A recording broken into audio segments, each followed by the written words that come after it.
നമസ്കാരം മക്കളെ, നമുക്ക് പഠിക്കാം. ഇന്ന് നമുക്ക് യായുടെ ചിഹ്നം ചേർത്ത് വരുന്ന വാചകങ്ങൾ എഴുതി നോക്കാം. ആദ്യം എഴുതുന്ന വാചകം സത്യമേ പറയാവൂ. സത്യ താഴെ എഴുതി യായുടെ ചിഹ്നം. സത്യമേ പറയാവൂ.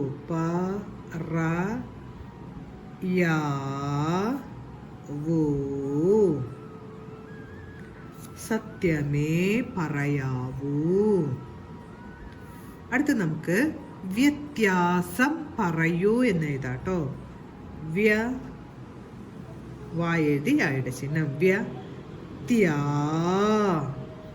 എഴുതി ആയുടെ ചിഹ്നം. സം വ്യത്യാസം പറയൂ. വ്യത്യാസം പറയൂ. അടുത്ത് നമുക്ക് മാന്യനായ വ്യക്തിയാണ് എന്ന് എഴുതാം.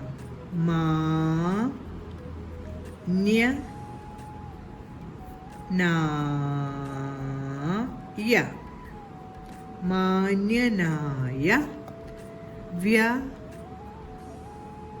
എഴുതി യായുടെ ചിഹ്നം. എഴുതി ചന്ദ്രക്കല കായും തായും ഒരുമിച്ച് ചേർത്ത് ഉച്ചരിക്കുന്നുണ്ട്. എഴുതി ചന്ദ്രക്കല ചേർത്ത് എഴുതി. വ്യക്തി തായുടെ കൂടെ ഈയുടെ ചിഹ്നം ചേർത്തു. വ്യക്തിയാണ്. എഴുതി ആയുടെ ചിഹ്നം. എഴുതി ചന്ദ്രക്കല. വ്യക്തിയാണ്.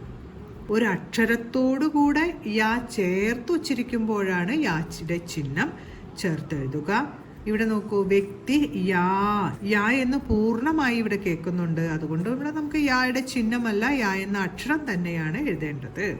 മാന്യനായ വ്യക്തിയാണ്. അടുത്ത് നമുക്ക് കല്യാണത്തിന് പോകണം എന്ന് എഴുതാം.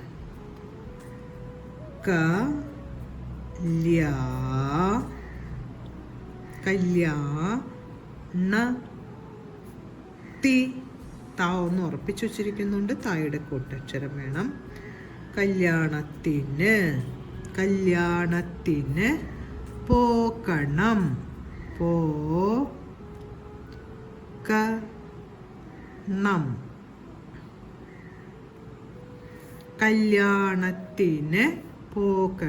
കല്യാണത്തിന് പോകണം. ഇന്ന് നമ്മൾ യായുടെ ചിഹ്നം വരുന്ന കുറച്ച് വാചകങ്ങളാണ് പഠിച്ചത്. ഓരോ വാചകങ്ങളും പറഞ്ഞുകൊണ്ട് എഴുതി പഠിക്കാൻ ശ്രമിക്കണം. അടുത്ത ക്ലാസ്സിൽ കാണാം മക്കളെ. നമസ്കാരം.